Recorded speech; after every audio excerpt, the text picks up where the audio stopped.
అయ్యగారికి అమ్మగారికి వందనాలు. ఇప్పుడు వచ్చిన మీ అందరికీ నా యొక్క వందనాలు.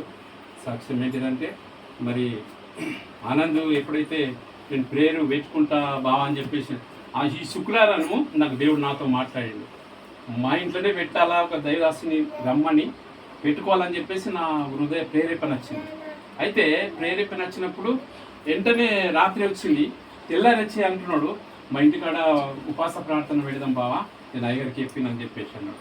దేవుడు నాతో మాట్లాడిండు అని చెప్పేసి ఎక్కడో ఒక దగ్గర సెట్ చేసిండు అని చెప్పేసి నాకు ఎంతో సంతోషం, ఆనందం అనిపించింది, ప్రేరేపణ కలిగింది. అయితే నేను మరి ఈ ప్రార్థన కోసం ఇక్కడ ఆటంకం ఉండదు ప్రభా, వ్యతిరేకత ఉండదు ప్రభా అని చెప్పేసి నిన్న 2 గంటలు ప్రార్థన చేసింది. దేవునికి అందరు రావాల ప్రభా. అయ్యగారు నేను రాను అనగానే రాత్రి 3 గంటల నుంచి 4 దాకా చేసిన. మేము లేచినాము, ఆమె వండుకున్నది, నేను 3 నుంచి చేసిన పేరుండి మనం చేయాలని చెప్పేసి 4 గంటల దాకా ప్రార్థన చేసిన. ప్రభా అద్భుతం చేయి ప్రభా, అద్భుతం చేయి ప్రభా, అక్కడ బిడ్డలకు దీవెన రావాలా, ఆశీర్వాదం రావాలా, ఆశతో పెట్టుకుంటున్నాడు అని చెప్పేసి ఎన్నో దినాల నుంచి ఆయన కోరుకున్నాడు. మేము అన్నప్పుడు టైం రాబడుతుంది అన్నాడు. టైం వస్తుంది, నాకు టైం వస్తుంది నేను పెట్టుకుంటా అని చెప్పేసి ఇట్లా పాపం ఆశ కలిగి ఉండే.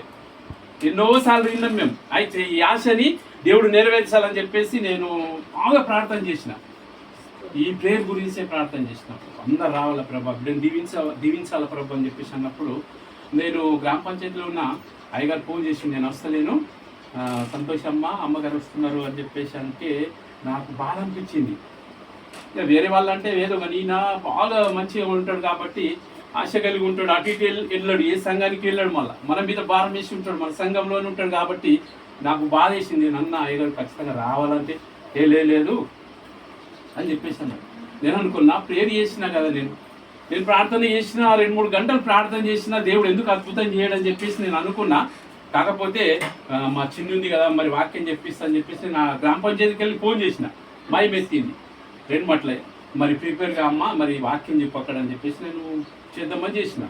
మా ఎత్తే వరకు నేను అనుకున్న, దేవా ఎందుకు నేను ప్రేయర్ చేసిన కదా, మరి ఎందుకు రావటం లేదు, 2 గంటలు 3 గంటలు 5 గంటలు ప్రార్థన చేసిన, ఇది జరగాల ప్రభు, అద్భుతం జరగాలి, దైదాసుని నడిపించాలి కదా ప్రభు అని చెప్పేసి నా హృదయంలో అన్నప్పుడు నేను వస్తా, మరి మీరైతే నడిపించుండి అని చెప్పేసి అన్నాడు.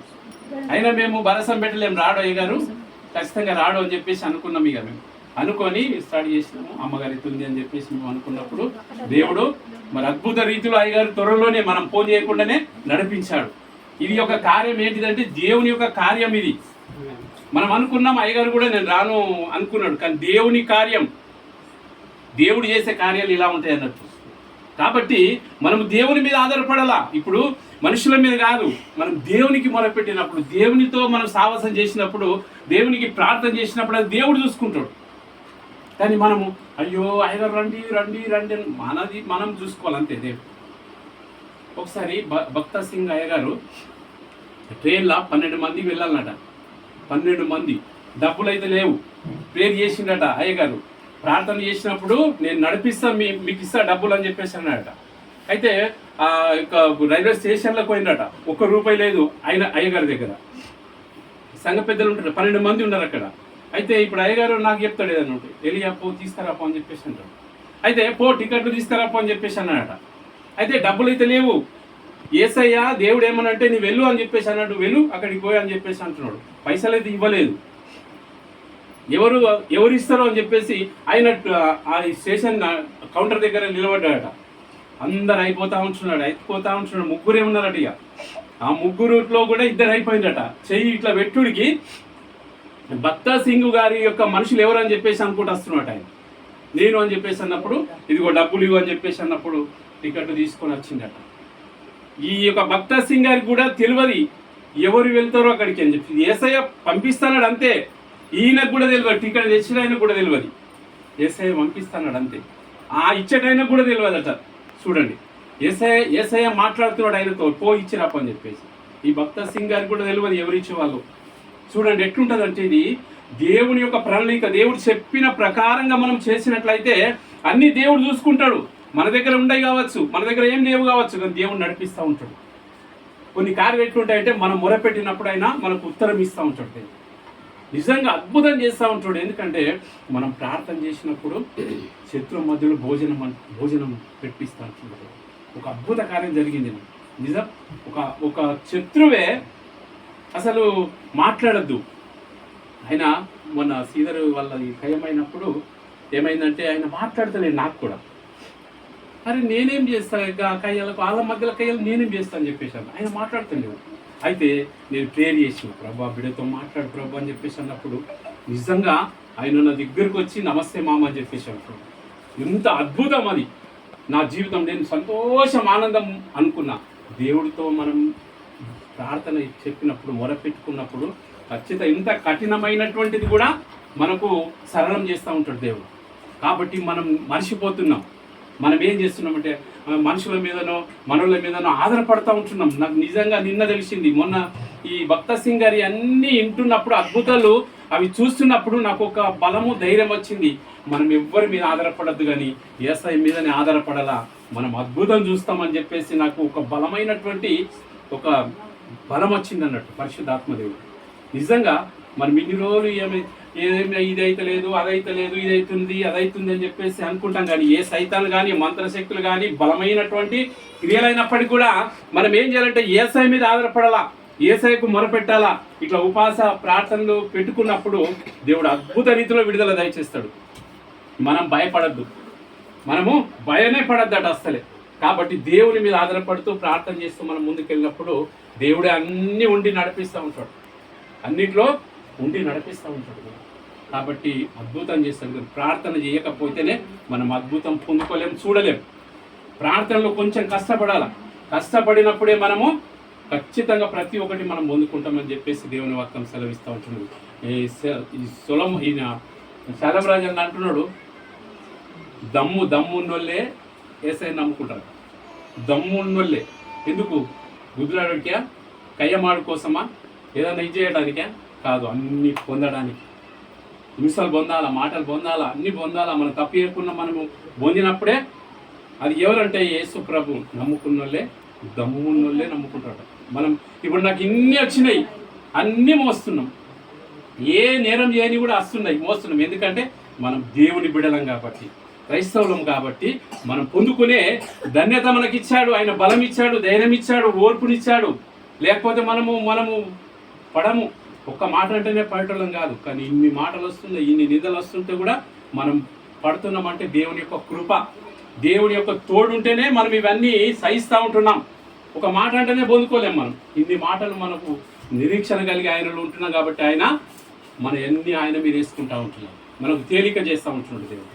కాబట్టి మనం ఏం చేయాలంటే ఆయన మీద ఎక్కువ భారం వేసి మనం బ్రతికినప్పుడే, నడిచినప్పుడే అన్నీ మనం పొందుకుంటామని చెప్పేసి దేవుని వాక్యం సెలవిస్తూ ఉంటున్నాం. బిడ్డలారా, ఏదో మనం దేనికోసం వచ్చి ఏదో కాలేదు, ఏమి తెలియదు దేవుని గురించి. అలాంటి వాళ్ళకు దేవుని తెలుసుకున్నటువంటి వారు మనం ఎట్లా ఉంటామంటే పరిశుద్ధంగా, పవిత్రంగా ఉంటాం. మనం ఇంత కరెక్ట్ ఉండంగా ఇంకా భయం అనిపిస్తుంది. ఆ సాక్ష్యాలు విన్నప్పుడు ఇంత కరెక్ట్గా ఉన్నప్పటికి కూడా ఇంకా భయం వేస్తుంది. అయ్యో దేవా, ఇంకేం చేస్తున్నాము, ఇంకా హృదయంలో పాపం చేస్తూ ఉంటున్నాం, మేము పవిత్రంగా ఉంటలేమేమో, నీకు అనుకూలంగా ఉంటలేమేమో అని చెప్పేసి ఇంకా మనము ఆయన సన్నిధిలో వేడుకొని బిడ్డలుగా మనం ఉండాలా, పరిశుద్ధంగా నడవడానికి ప్రయత్నం చేయాలా. ఈ లోకంలో వచ్చిన శ్రమలన్నీ ఆయన తొలగిస్తాడు దేవుడు. ఆవిడికి ఏం భయపడద్దు, కానీ యేసయ్యకు భయపడుతూ మనం భయంతోటి భక్తితోటి ఉండాలని చెప్పేసి దేవుడు మనతో మాట్లాడుతూ ఉంటున్నాడు. బిడ్డలారా, మనం తెలియకనే పొరపాటు పడి ఆతృతపడి మనము ఓపికగా ఉండకుండా మనం మన ఆలోచన ప్రకారం జీవిస్తున్నట్లయితే మనం ఏం పొందుకోలేం. కానీ ఆయన మాటల ప్రకారంగా మనం జీవించినట్లయితే ఒకరోజు దీవెన మనం పొందుకుంటాం, ఒకరోజు మనం ఆశీర్వాదం పొందుకుంటాం. మన పిల్లలు దీవించబడతారు, మనము దీవించబడతాం, మనం ఆశీర్వదించబడతాం. మేము అనుకున్నాం 3-4 ఇంటికన్నా ఉన్నారు, ప్రభా ఏంటిది ప్రభా అని చెప్పి ప్రేయర్ చేసినప్పుడు దేవుడు అందరికీ పనులు ఇచ్చాడు. మనం అడిగినప్పుడు ఆయన దయచేస్తూ ఉంటాడు. కాబట్టి నిరీక్షణ కలిగి ఉండాలి. మనం ఇప్పుడు మ్యారేజ్ అయితే లేదు ప్రభా, ఏంది ప్రభా అంటే నీకు కావలసినటువంటిది ఇచ్చేంత వరకు ఓపిక కలిగి ఉండాలా. అయ్యో లోకంగా అది మనం అయ్యో ఎందుకు అయితలేదు అని చెప్పేసి అనుకోద్దు. కానీ దేవా నీ సిద్ధం ఎలా ఉంది, నీ సిద్ధం ఎలా ఉంది అని చెప్పేసి ఆయనకు మొరపెడుతున్నప్పుడు మనకు కావాల్సిందే మనకు దయచేస్తూ ఉంటాడు దేవుడు. మనకు కావాల్సింది మన దగ్గర ఎలా ఉంటారు.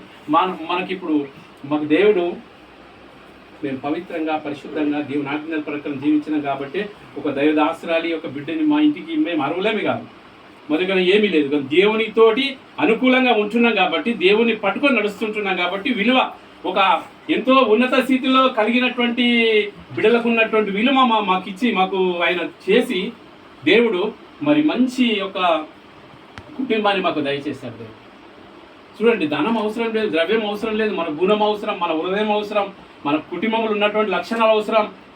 ఇలా మేము భయంతోటి భక్తితోటి ఉన్నప్పుడు మా కుమారులు కూడా పిల్లలు కూడా ఎట్లుంటారు, ఈ లోకం ఎట్లున్నది, ఇప్పుడు ఈ లోక తరంలో ఉన్నటువంటి బిడ్డలు ఎలా ఉన్నారు, ఇష్టానుసారంగా జీవిస్తూ ఉంటున్నారు, ఓడికింటలేరు, చల్పో నువ్వేం చెప్తావు అంటారు ఇప్పుడు మనం చెప్తే.